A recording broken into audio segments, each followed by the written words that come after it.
us today. I represent Hiawatha Behavior Health and the Chippewa County Suicide Prevention Committee. The Prevention Committee is made up of community members and teachers and people that are interested in preventing suicide.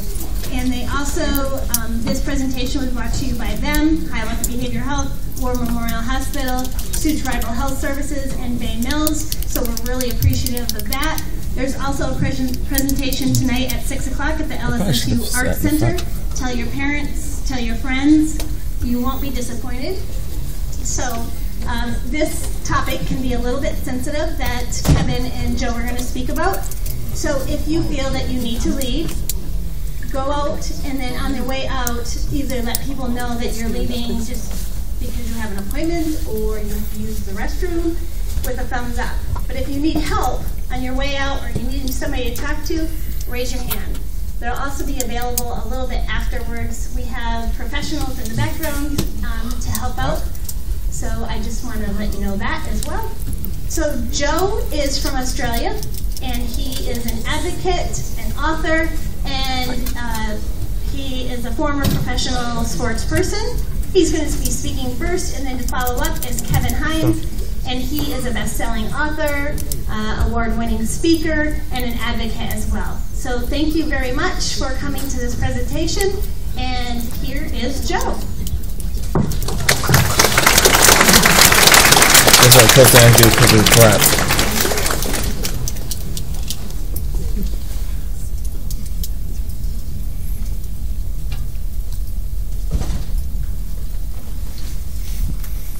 I'm sorry. I'm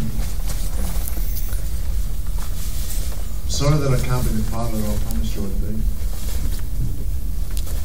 I'm sorry that I won't get to see you walk down the aisle. I'm sorry that I'll never get to see you graduate. He sounds like Hugh Jackman. I'll never ever be far away. I mean, that don't mean you ever to need be me, rude. just look up. They were the words to my suicide note in 2012. Previously, I'd been a professional sports person for 10 years, playing in the National Rugby League competition in Australia, which is equivalent to the NFL. For me, I battled what was a fairly serious brain illness, brain disease, bipolar disorder, which caused me to have suicidal thoughts and constant voices and noise in my head that told me I wasn't quite good enough, that I'd never amount to anything, and later in my life, that I should kill myself. Those thoughts, those negative voices, for almost my entire life. So I signed my first NRL contract, so the equivalent to the NFL at the age of 13. Signing that contract, my life was all but mapped out and set, to the point I had a direction of where I wanted to go and what I wanted to be. All along through my schooling, everything was going fine, fantastic. I walked around my school every day like I was normal, put the poker face on, like I wasn't battling anything. But behind the closed doors, I was really struggling mentally.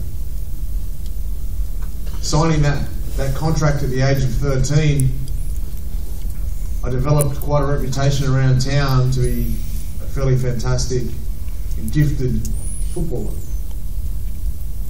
I get to travel down to Sydney, to the big city, to train with these older guys, these professional athletes, 3 to 4 times a year, getting quite a reputation that I was going to move on and extend to that next level. I graduated through high school and I got into the NRL system and I started playing in the National Rugby League competition. So every weekend on television commercials, signing deals, sponsors, eating for free at restaurants, getting into bars. My life was pretty positive. My life on the outside looked fantastic. But what people didn't realise is that behind the closed doors, I was battling so severe mentally that some days I couldn't even leave my house. There were days where I was too scared to go to the mailbox to check the mail because I couldn't stand the thought of daylight. These voices of negative behaviours at times in my life telling me to swerve into an oncoming car in traffic. Voices that I should kill myself because I'll never amount to anything and that my life will be better off, everybody else's life will be better off without me. But still, every day I went about my business, not telling anyone that I battled with them diagnosed bipolar disorder, not telling anyone that I had severe suicidal ideation in my mind, not telling anyone that I was struggling to hold on and stay alive. The only way that I could manage this illness was to put copious amounts of alcohol and drugs into my system. So by putting the alcohol and drugs into my system, it started to make the noises go down. By making the noises go down, I could cope with life. I could pretend that everything was alright. The only problem with doing that is that if I did that on a regular basis, I soon started to develop what was quite a nasty alcohol and drug dependency, an addiction. I got to the point where I had to make a decision that my life was going either one of two ways. I'd end up dead, I'd end up in prison. I didn't want either of those, so I made the decision 11 years ago this December. I've been completely free and clean from any sort of alcohol and drugs. Somebody who was a functioning addict most days of the week, definitely on the weekends after my games, to having absolutely nothing. So what I was doing was putting all those substances into my body to turn the noise down. What happens when you take those substances away? The noise starts to get turned up. Those noises started to get turned up once again, and those suicidal thoughts kept haunting me, louder and louder and more constant.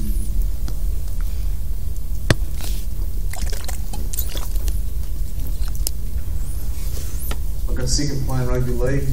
I didn't have anything in common with my teammates anymore, so I wasn't going out and partying. So I decided to walk away from rugby league, walk away from a 10-year career.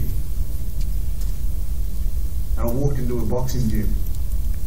And I didn't walk into a boxing gym because I was a tough, hard, mean person and wanted to fight. I'm quite the opposite. I'm quite a placid, soft, and kind guy.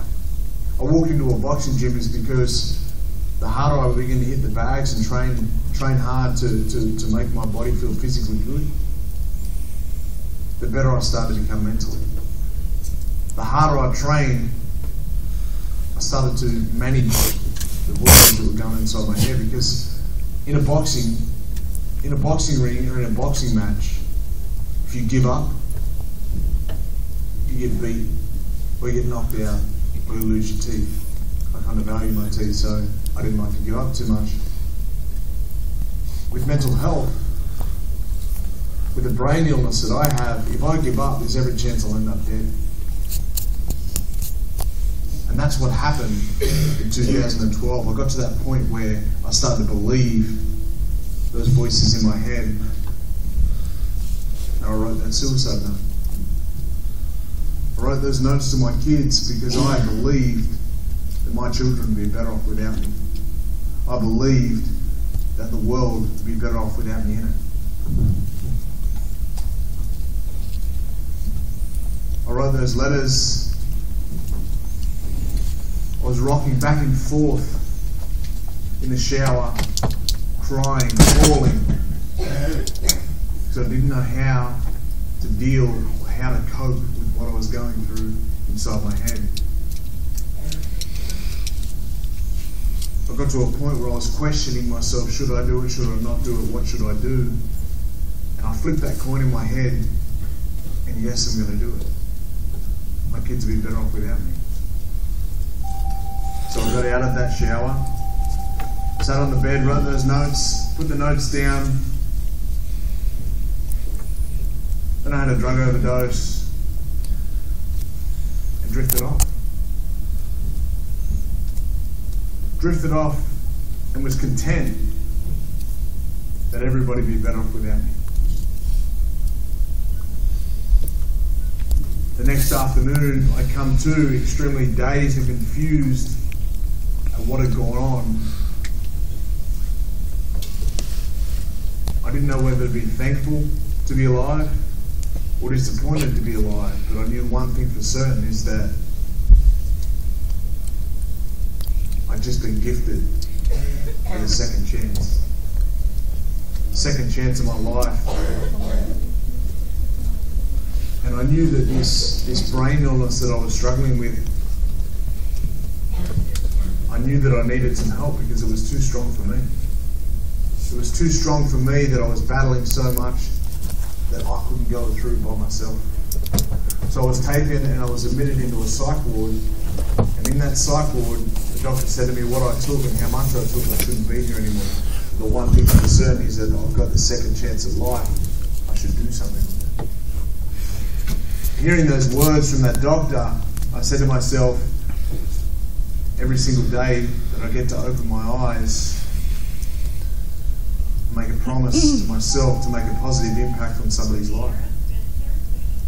To be able to now travel the world and share my story of hope and survival, still whilst struggling with suicidal ideation every day, I'm lucky to be able to do that. My life hasn't been all fantastic after that psych ward stay. I decided to get back into my boxing, and the harder I worked and the more experienced I become, I started to learn about myself.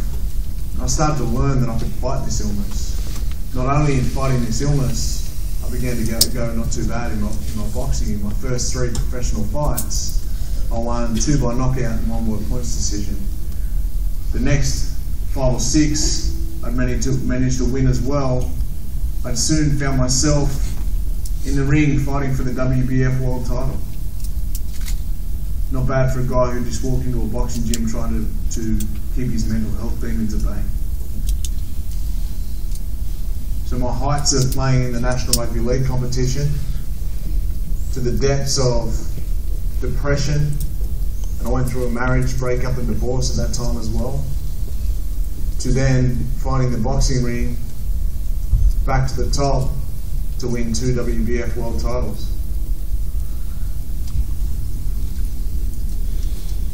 Boxing didn't teach me how to hold my hands up, it taught me how to fight life. It taught me how to stand in the face of adversity and challenge myself every single day. It taught me that every day you can get through each day just by living through each round. I knew in my boxing fights, if I fought a 12-round fight, if I win 1 round at a time, I win the fight. For me, in my life, if I win just 1 day at a time, I'm going to stay alive. Because as I mentioned, every single day I'm faced with these demons of second guessing myself. Everything that I do is a failure. Everything and everyone that I interact with talk about me in a negative light. I've just written a book about my life and what I've been through. And as I mentioned, get to travel around the world telling my story, sharing hope, inspiration, sharing my abilities to be able to beat my mental illness and win every single day. Now I interact with and talk to people throughout the world that go through the exact same struggles that I go through. But teaching them how to just manage their day, their hard times, their struggles, are the things that keep me positive, the things that keep those young people positive to be able to win at life. Guys, I'm extremely lucky to be alive because I did everything I possibly could to not be here anymore. Something much bigger and greater than me kept me here. Whatever it is, whatever your faith may be, for me, I know that it was bigger and stronger than me, and that I'm here for a purpose. That purpose is to shed inspiration. That purpose is to help people. And that purpose is to impact on people every single day. I'm lucky enough to share the room and share the microphone every single day with a guy called Kevin Hines. Kevin's taught me so much about who I am, so much about who he is, and so much about mental illness and how we don't have to let it win. Taught us so much about the wellness plans that every day we have to make sure that we're a part of, because there's one moment when we're not paying attention to our wellness, we may not be here anymore. That's reality with how we're going. Guys, I'm going to call Kevin up now to share his story.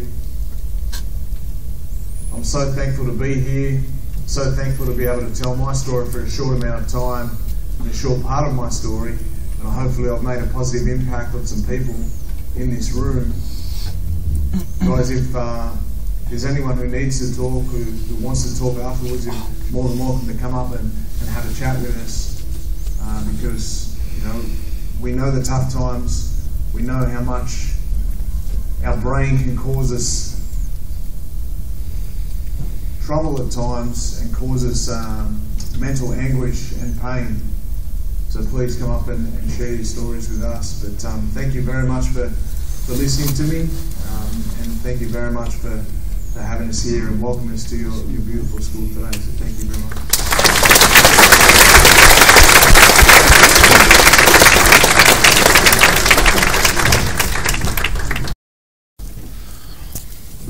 Thank you very much, Joe.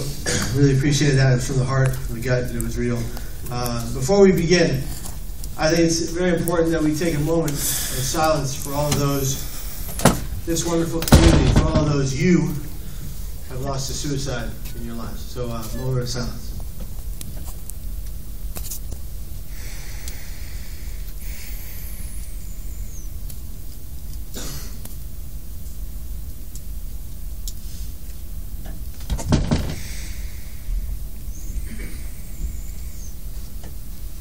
One, two, three, four.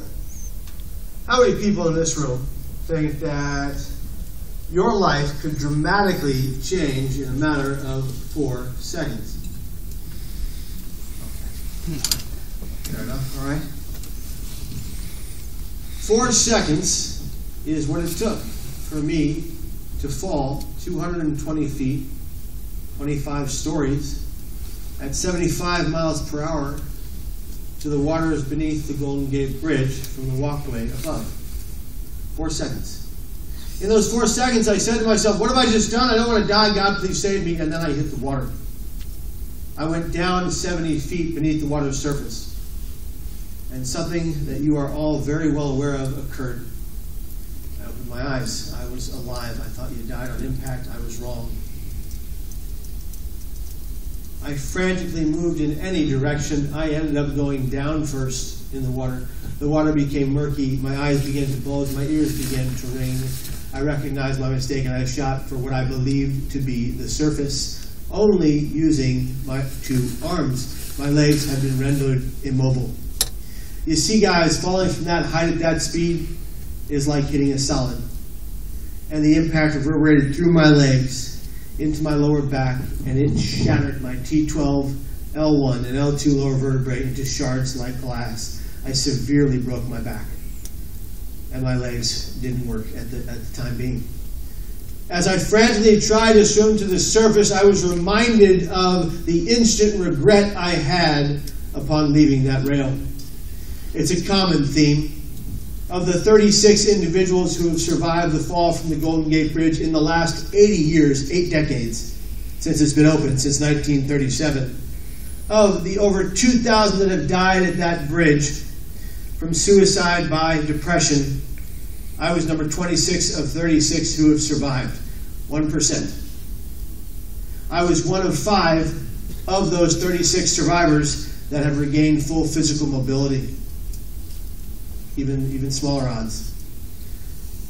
You guys, I wasn't brought to that bridge because of a death in the family that had recently occurred.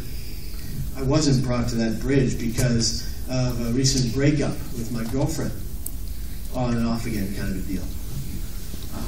I was not at the bridge on September 25th of the year 2000 at only 19 years of age, a mere child, because of something outside of me, because of something external. We hear about it all the time. Oh, he died because his girlfriend dumped him. Oh, she died because she lost her job. Oh, they died because of bullying. I'm sorry. Suicide is much more complex than that, and vastly different reasons lie with different people who have different brains. If your brain is the single most powerful organ you wield, why do we neglect our brain health so much? If the brain is the most powerful organ we have, the largest, second only to the skin, which is considered an organ, it is a machine. And if it is, for lack of a better term, malfunctioning, there goes the rest of you. You see, I didn't just get to that Golden Gate Bridge on that day for no reason. I had been led there.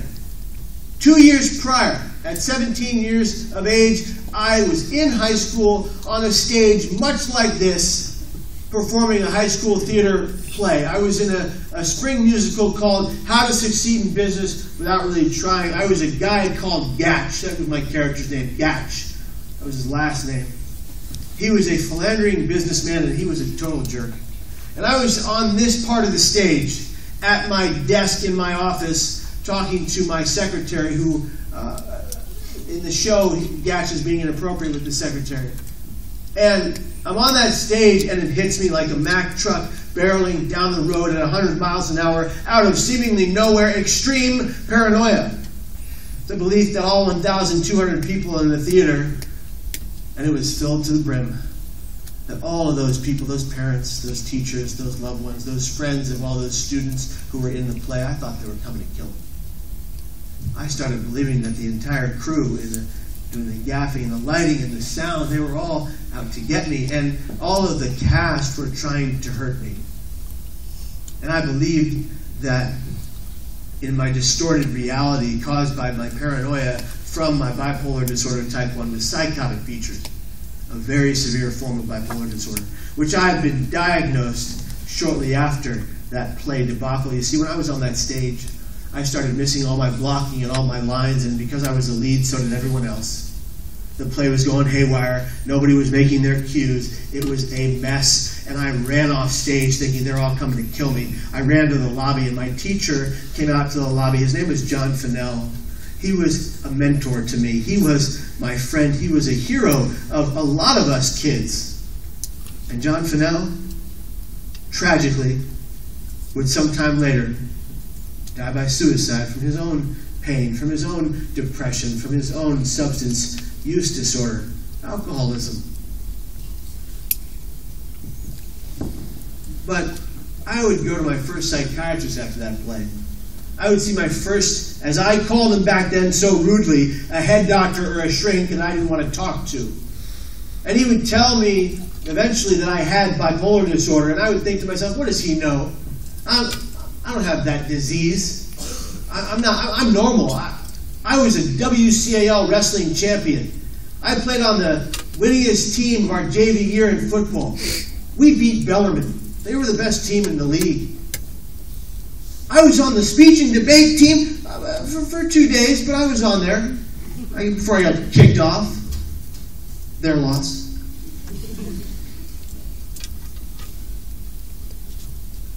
I was a regular kid who did a bunch of extracurricular activities and was successful at them. I wasn't the best student. I had to go from a 1.8 GPA to a 2.8 my junior year, or else I wasn't going to play those sports. And I was considered most improved. So that was great. Way to go, me. Yeah. But here I am, my junior year of high school. I'm falling apart at the seams. I'm having what some deem to be a complete mental breakdown in front of everybody. In front of everybody. 1,000 people saw me have a complete mental breakdown. I see that doctor, that psychiatrist, he tells me that I have this disease. Well, you have this disease. Leave me alone. I'd go to my doctor every week after that. Oh, I was in treatment, sure. I'd take my medications. Oh, you bet. One day and not the next. 7 days and not... Oh, I'd just take them while binge drinking until blackout on the weekends. While on psychotropic medications. That could kill anyone, let alone a high school student. I wasn't trying to get high. I was trying to numb the noise, like Joe understood, through my ears. The pain in between my head. The throbbing in my cranium. I started believing that my family hated me. I started believing that I was their greatest burden. I started believing that my own mom and dad and my brother and my sister actually wanted me gone. And just like Joe said, they'd be better off without me. All of this finds you in a distorted reality caused by this kind of depression, this kind of brain disease. I don't call them mental illnesses for a reason. Mental is a negative connotation. It makes us sound like we're crazy. And illness, I'm sorry, illnesses are temporary. Illnesses can be cured. What Joe and I live with is chronic. It's 24/7, 365, and we have to fight it tooth and nail, and if we don't, we're in trouble. Because everyone has to take care of their brain health, right? But not everybody is. People forget things that they have to do every day to stabilize your brain health. There are so many common sense tools I've learned today to stabilize. We'll talk about that in a minute, but let's talk about that day.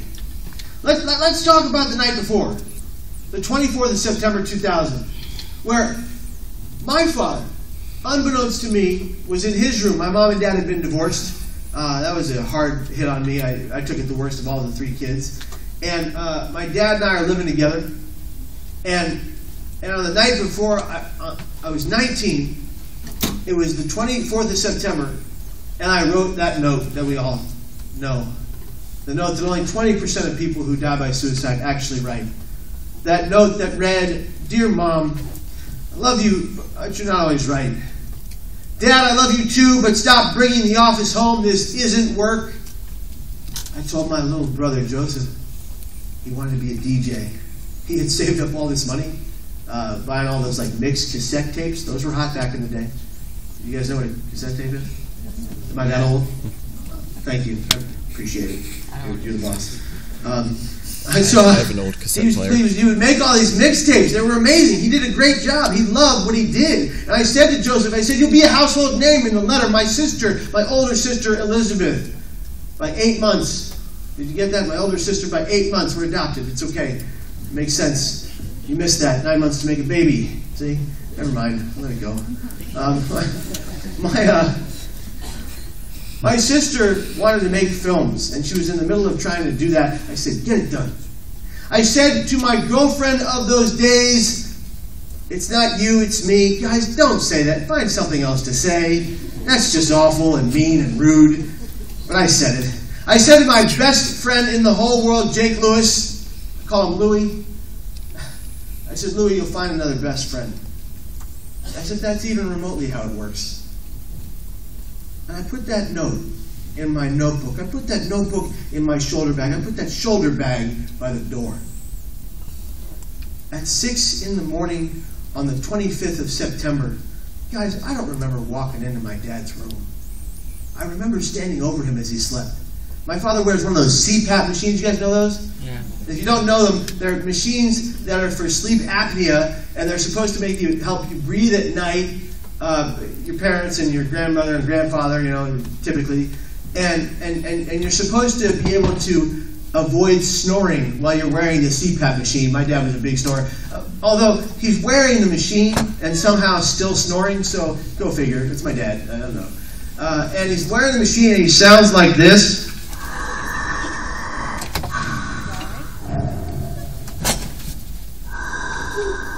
Sleeping Darth Vader. Like Darth Vader. Except you guys, let's be clear, he was my father, okay? If you like Star Trek, you can leave now. Star Trek. You can like both, but only if you like Star Wars more. Okay, Yes. Thank you for asking Yes. that very important question, crucial to this presentation on suicide prevention. So I startle my dad awake. He kind of sits up and he goes, the first thing he says, Kevin, what's wrong? Parental instinct, right? Kevin, what's wrong? I hadn't slept 14 days but 2 hours. Insomnia causes psychosis all by itself. Add that to bipolar type 1 with psychotic feat, you're in a world of hurt. I startled my father awake. He said, what's wrong? I looked at my dad. I said, Dad, nothing. I just wanted to tell you that I loved you. You see, guys, in my mind, it was for the very last time. He looked at me. He said, Kevin, that's great. I love you too, but it is 6 in the morning, and I don't have to be at work until 9. Go back to bed. Sure, Dad. And that man, he fell soundly asleep as quickly as he had just awoken. And he had no idea that when he rested his eyes, I walked around to the opposite side of the bed. I sat in a cross-legged position, rocking myself back and forth in tears, begging myself to tell someone the truth. Because I never wanted to die that day. I believed I had to. And those are categorically different things. The voice in my head became voices and told me I had to die. And I'm not talking about my conscience. At least it didn't sound like that. It was like a third party, a male voice or 2 or 3 in my head telling me that I had to die. Voices I didn't recognize as anyone I ever knew, telling me what I had to do that day and how useless I was and worthless and invaluable. And they were wrong. They were all wrong, but I didn't know it. I could only see down this darkened path, this tunnel vision of this abyss of pain. I couldn't see the light or the hope at the end of the tunnel. It was there. I hadn't walked far enough to reach it. I hadn't asked for help, which I should have. I'd kept it all to myself. The silence, the struggle, the pain, the fear that if I told people about my hallucinations, both auditory and visual, if I told people about my paranoid delusions or my delusions of grandeur in my manic state, that they would just lock me up in a white-walled padded room and throw away the key. That's what I thought would happen with psych wards. But why? Because that's what used to happen with psych wards. You could be committed for months, years. I didn't know it had changed. I had no idea they could help me. I felt alone, surrounded by a sea of people, like so many of us do. I'll tell you, my father, at 6:30, I went to my room. I paced some more. I checked that note in the notebook. My father came into my room at 7 a.m. His first question, Kevin, why don't you come to work with me today? You guys, it was right there in front of me. The opportunity to tell my pop the absolute truth about my pain. He reached his hand out to grab onto mine to keep me safe that day, and every moment he tried to reach out, I batted his hand away. He said, Kevin, we'll go to the beach. I said, no, Dad, I got a lot of school to do at City College. Kevin, we'll go to the movies. No, Dad, can't. Really, lots of stuff at school. Kev, we'll go do whatever you want. I just have this feeling you need to be with me today. That's about as finite as it gets, right? When I looked at my dad, believing that I was worthless and that he was playing a game, and believing that he actually hated me and wanted me dead, and he was just pretending to love me, because the voice in my head told me that was the case. I said, you know what, Dad, I have a math test today.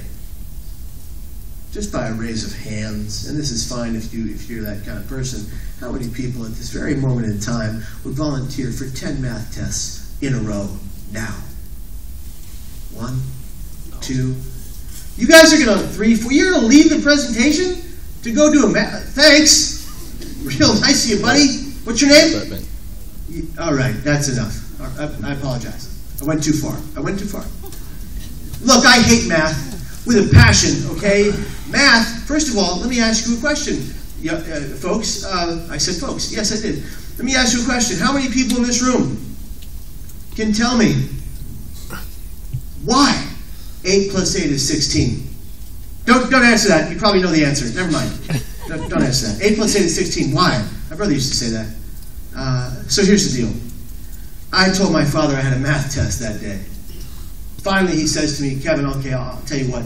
I'll take you to City College if you take the bus home tonight at 6. I'll see you home tonight in the house. Sure, Dad. Sounds good. My note was in my bag. My plan was set to Golden Gate Bridge because I thought you died on impact. Turns out there are tens of ways to die off that bridge, and they're mostly slow and violent.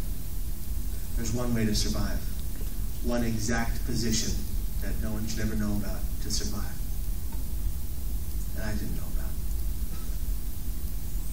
We got to the kitty corner off the side of the City College campus where my father was going to drop me off.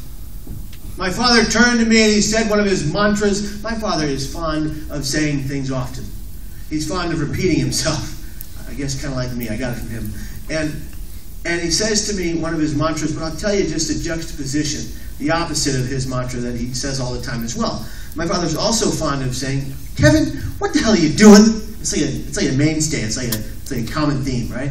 But in the car that day, he turned to me and said, my favorite mantra of his, he said, Kevin, I love you. Be careful. The man said it all the time. He calls me today to say it because we're lucky that he can.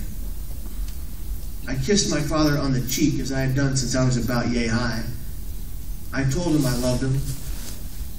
And I stepped out of the car with my right foot. A tear rolled down my cheek off my chin. It landed on the middle of my right lug's boot. I'll never forget that moment as long as I live. That moment is imprinted in my brain forever. When I talk about it, it's like I'm there. As my father drives away, I said to myself, that's the very last time I'll ever see anybody I love. And of course, the very last time anybody I love will ever see me. And at that moment, I wiped the water from my face. And I was 100% content. Why? Because that's what the brain does to you when you're in this state of being. In this distorted reality where you believe you're useless and worthless and less than and have no value and are a burden to everyone who loves you. And you believe you have to die by suicide from depression. In this state of mind, you're having irrational thoughts. You're not thinking with actual logic. You're believing things that are not true. And so there I was. And I walked onto the City College campus that I was going to. And I walked into the counselor's department. I found the most readily available counselor. I asked the individual to drop me 9.5 of my 12.5 units. Drop me those classes. Because I thought, you guys, that my family would be so upset if they had to come drop the classes after I died. But not upset that their eldest son disappeared off the face of the planet by his own 2 hands. Distorted reality, illogical information caused by suicidal ideation. So yeah, I went to that counselor, I dropped my classes. She neglected to tell me that by dropping the majority of my classes and keeping only my English class, dropped also all of my medical coverage from the school's wellness program. Now guys, I didn't think that would have mattered, but I'll tell you why it mattered. It mattered because I lived and I had extensive injuries from my fall. It mattered because my father had to foot the bill for the medical services that I received and the surgery that I had that took 10.5 hours. It mattered because my father had built a 40-year career in finance, one of the most prominent bankers in San Francisco of his time, not without cost. He had a horrible lack of a childhood. He was poor from the very get-go, and I mean poor. And he built himself up to be something, and he built this family with his wife, Debbie Hines. My name wasn't always Kevin Hines. My biological name is Giovanni Gabriel Prasad Canales. You can say it 10 times fast if you want. I'm adopted. That's when my name changed. And Patrick Hines worked tirelessly for 40 years for it all to be taken away because of my actions. Because of my actions. I'll tell you, I went from that counselor's office, and I went and I met with my teacher in my English class. It was the only class that I kept. People have wondered why. Why did you keep English? It's very simple. Why we all go to class. The teacher was gorgeous, and I wanted to see her one last time. It's the only logical thing I did all day. I left that class early. I got on a muni train. I got that muni train to take me to the next stop. I got a transfer from that muni train to get to that next bus. I had no money except to get that transfer to get on that next bus. And that next bus would take me out to the Golden Gate Bridge, the ninth wonder of the world. What some call the most beautiful man-made structure ever created. Clearly, the person that coined that phrase was a San Franciscan. Does anybody in this room know why the bridge is red? Orange. Okay. What's that? So I'm sorry too. I don't know what for, but I'm sorry. Yes? You were right. I think you're right. Go ahead. Oh. Aha! Genius. Right there. He's a genius. He's even got like genius hair. He's got that going on. Listen. All right. The Golden Gate Bridge is only red and orange, not because they thought, oh, this would be so beautiful. No, because the paint they use in the chemicals they use in that paint ward off rust. They repaint it every 2 weeks. That's the only reason it's red and so darn popular, right? And I was going to that bridge, and I was sitting on that bus in the very back row in the middle seat. I could look out upon everyone on this bus, kind of like I'm looking out on you right now. And I'm sitting there in the very back row in the middle seat, and I begin to cry softly to myself. Kevin, what are you doing? I've become ambivalent, as suicidologists call it. What are you doing, Kevin? Don't do this. Kevin, this is a mistake. Kevin, you're 19. You don't have to die today. Kevin, get off the bus and call anyone. Call everyone. Tell them about your pain. Ask for help, Kevin. And then the voice in my head became singular. Kevin, you must die. And he repeated that saying over and over again, louder and louder in my head. At decimals I can't explain to you. I would pierce your eardrums. It was inside my head, and I couldn't escape it. And all I wanted, you guys, all I hoped, wished, and prayed for, as I made a pact with myself on that bus, if one person says to me, are you okay, kid? Hey, is something wrong, brother? Hey, pal, can I help you? A variation of those three things, I made a decision. I would tell them everything and beg for their help. And I sat there crying softly, and then moderately, and then waterfalls were just flowing from my eyes, mucus dripping from my nose, one of those kind of cries like when you're 3 and your mother's mad at you. And there I was on that bus, feeling the most alone I've ever felt in my entire life, not recognizing that every one of my family loved me dearly. All of my friends had my back. My acquaintances would have gotten my back if they knew where I was or what I was doing. But I couldn't see it. It was only darkness. The bus got to the Golden Gate Bridge parking lot. 100 or so people deboarded that bus right there. And they had their fanny packs from 1985 in the year 2000. People had those. The Rock had one, it's true. Does anybody in this room know a family member who had or has a fanny pack? You have one? I'm proud of you.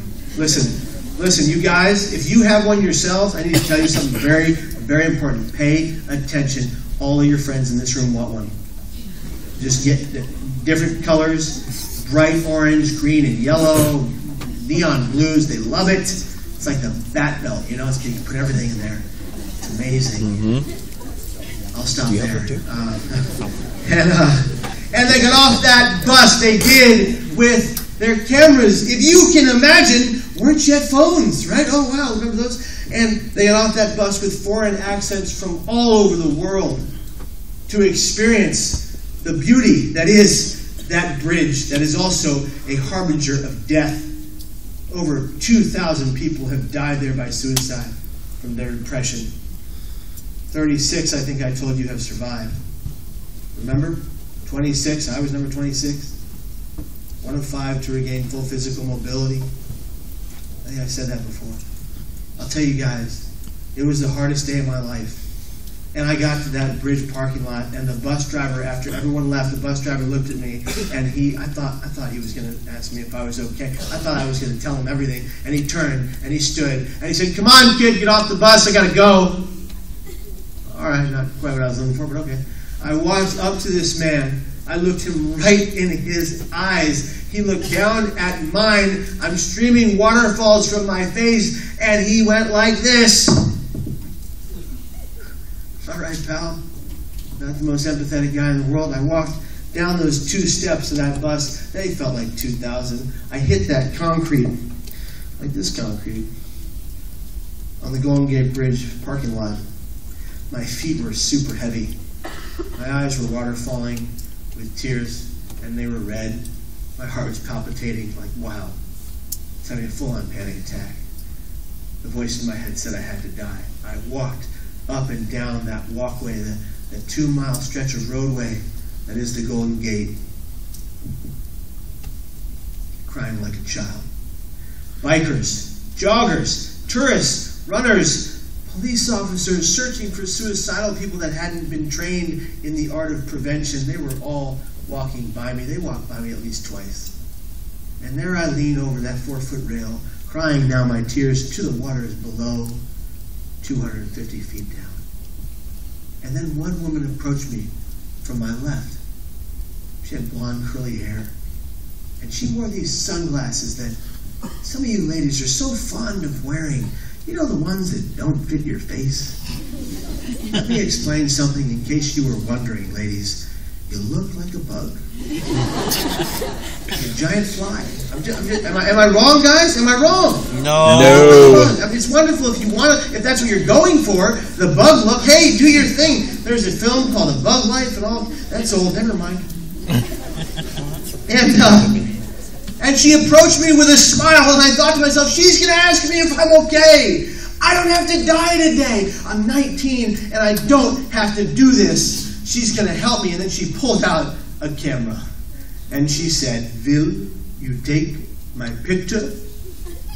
Really, lady? Seriously? Oh, okay. Well, this is bad timing, but all right. And I took her camera. And this wonderful woman who didn't see the pain in my eyes like nobody else did, she asked for 5 pictures, then she posed for all of them. Like a model. Like a model. Anyway.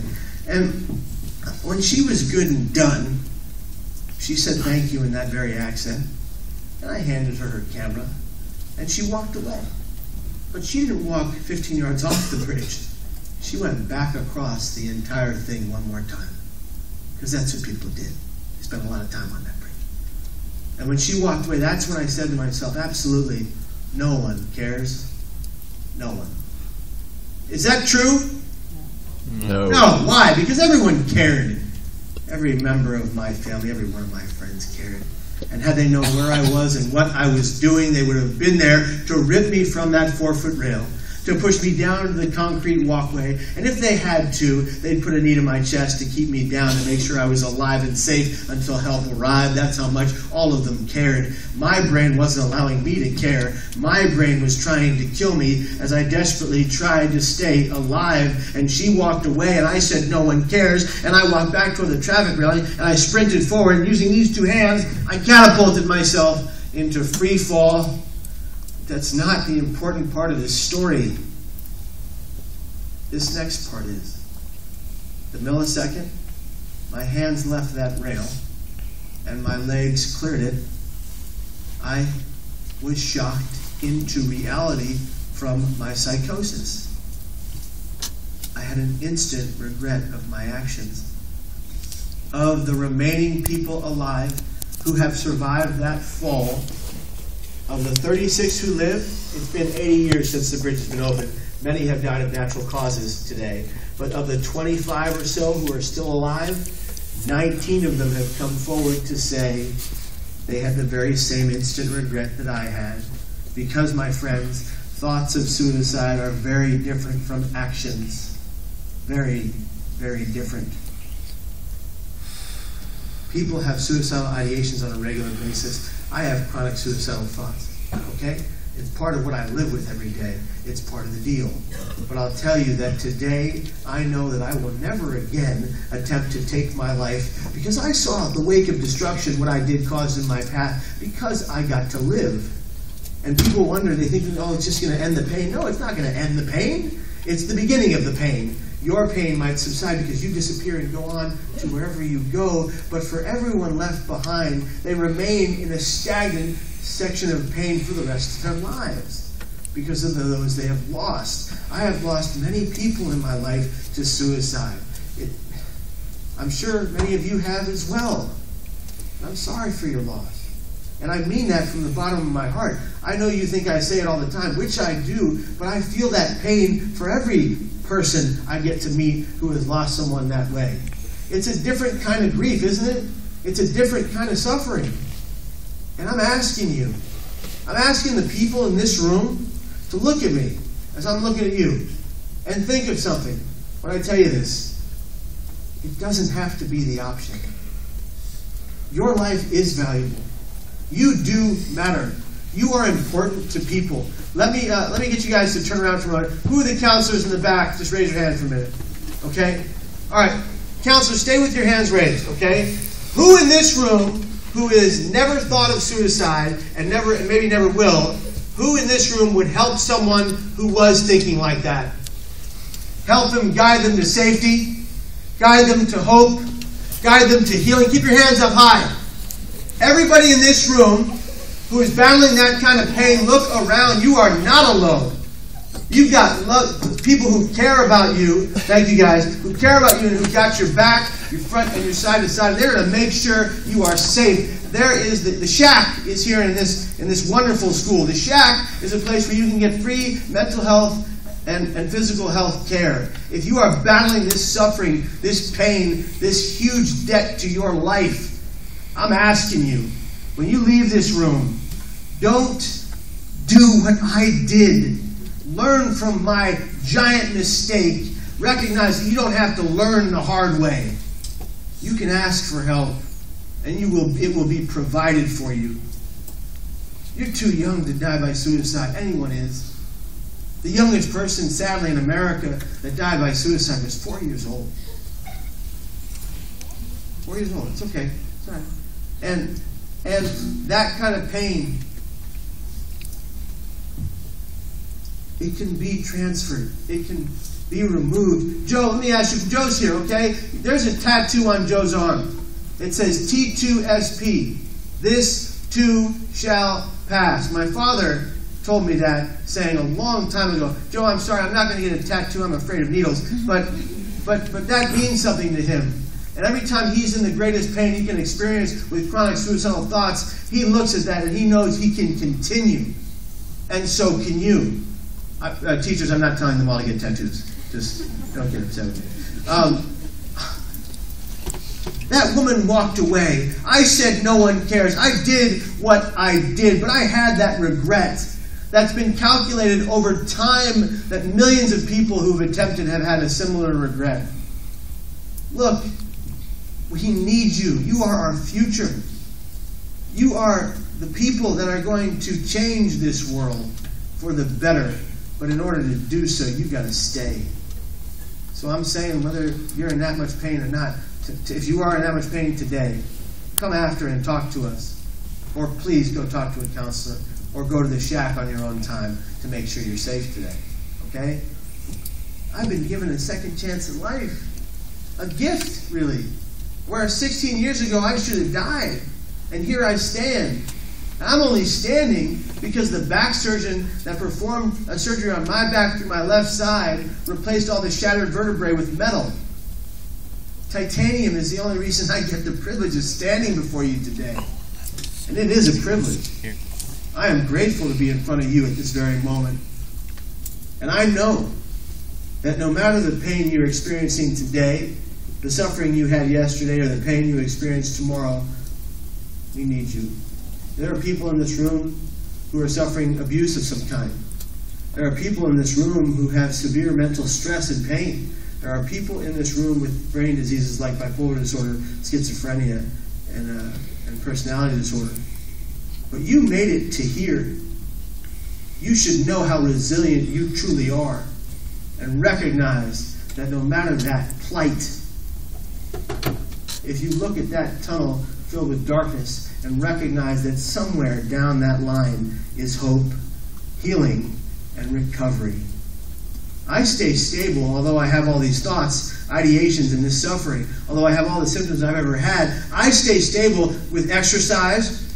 Exercising 26 minutes twice a day. Why? Because it leads to 24 hours of better mood.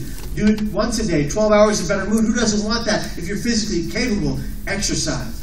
I eat healthy foods most days, although I do have a severe problem. Her name is Taco Bell. I don't know if you guys are aware of this, but she is like everywhere. Oh yeah. Follows me wherever I go. I try to avoid her. It's so hard. I educate myself as to my brain disease, bipolar disorder every single day because I learn new things and new ways to treat it and new formidable patterns of getting better and more stable as I go along. I use coping mechanisms like art therapy and music therapy to stabilize my brain health. I use cognitive behavioral therapy on a weekly basis when I'm home. I do all of these things and so much more to stabilize my brain health because I know if I don't, I won't be here. I'd like to keep being here. And you guys, I want you to think about something for a moment, okay? This is important. There was a man who went to the Golden Gate Bridge in his 40s. He's chronicled his story in a book called Why People Die by Suicide by a cat named Dr. Thomas Joyner. In that book, they tell the story of a man who wrote in his note, if one person smiles at me today, I won't jump. If one person smiles at me today, I won't jump. May he rest in peace.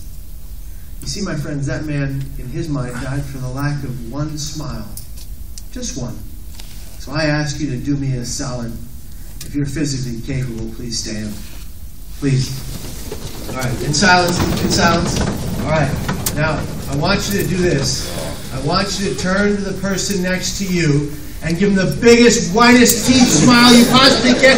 If your teeth aren't white, it's okay. It's okay if they're brown or yellow, I get it. Listen, smile, just smile. I can see the ones not smiling. I'm looking right at you. I see you. Okay, there you go. All right, now, hold on, stay standing. Stay standing, and quiet down for a moment, please. That man died for the lack of just one smile. How many people are in this room right now? Lots. We'll go with 400. We'll go with 400. 400 people in this room just smiled at, I don't know if that's accurate, just let it fly. 400 people in this room just smiled at each other easily, simply because they could. Your actions have an effect on the people around you. The words you use have the power to do one of two things, whether online, in person, or otherwise. Your words have the power to do one of two things: damage and destroy, or help and heal. If you are hurting people with your words on a regular basis, you need to get help. If you're hurting people with your actions physically every day because you can, you need to get help. And if you are a person in this room that's been hurt by somebody, forgive them, because I think after today, they may just stop. I hope and pray. Now let me say this. Turn to the person next to you on the count of 3 and say, be here tomorrow. 1, 2, 3. Be here tomorrow. Be here tomorrow. Thank you. All right, we can sit down. We can be silent for a moment. Ladies and gentlemen, my new friends, ladies and gentlemen, you are here for a reason, and suicide is not the answer. Okay? And yesterday, my friends, no, yesterday is history. Stop worrying about yesterday. Tomorrow is a mystery. Let it go.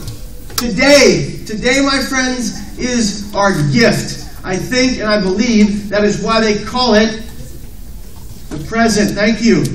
Kung Fu Panda said that. I was just about to say that. But before him, a guy named Babatunde Olatunji said it first. No. Yesterday is history. Tomorrow is a mystery. Today is our gift. That is why they call it the present. Ladies and gentlemen, let us always and forever cherish this day and every waking moment of this beautiful gift called life. Thank you.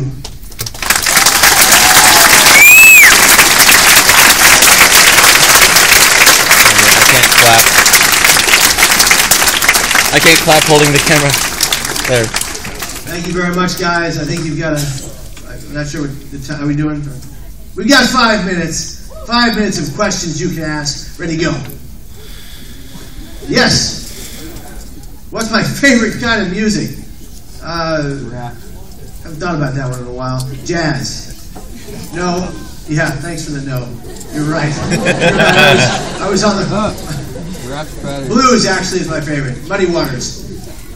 You know Muddy Waters? Yeah, you're the boss. I told you. Oh, that was that guy. Never mind. You're second in command anyway. Yes, back. Hold on. Okay, hold on. Yes, right there, miss. What is happening here? We need to talk about suicide prevention. Neither. They're terrible for you. They're like Drano. They destroy your insides. Oh, yes, back there. Hold on, guys. Quiet down. Is that a Batman shirt? Rock on, brother. What do you have to say? What?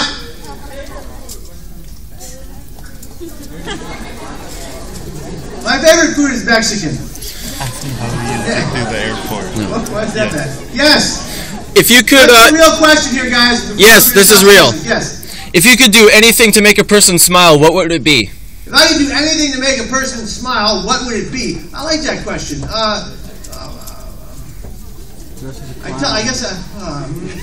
You know what I do to make people smile? I call all my friends and leave voice messages on their voicemail in different accents. That's my favorite thing to do in the world. So, for example, when I did this to my mom, because she got us a second phone downstairs, and she would always screen the calls from upstairs. She never answered the phone. She always screened calls. So when I called her one day, and I said, is this Deborah Hines? And she said, yes. And I said, Deborah, that's Father Patrick O'Malley from the church. I said, Deborah, have you lost your way? Have you lost your faith? Where is it gone? You've stopped coming to the pews. We need you in the church, Deborah. We miss you terribly. Please come back. We love you so much. And she said, who is this? And I said, no, it's Father Patrick O'Malley. And she said, there's no Father Patrick O'Malley in my church. Deborah, haven't you been paying attention? My goodness. We talk every other month. You come to confession. You tell me all your sins. And she's like losing it. And she's going, who is this? Is this Jake, my best friend? Is this Jake? Deborah, I don't know who Jake is. But we love you. And you've lost the faith and we need to get it back. And so she hung up the phone. But I would do that every week. Yeah, that was great. And finally, we have to stop soon. But finally, she says, I checked all the churches in San Francisco. There's no Father Patrick O'Malley. Who is this? And I said, it's me, Mom. I was in trouble. Anyway, thanks, guys. Sounds like... Hey, you didn't get to ask him your question. Oh well. Hope you guys enjoyed the video.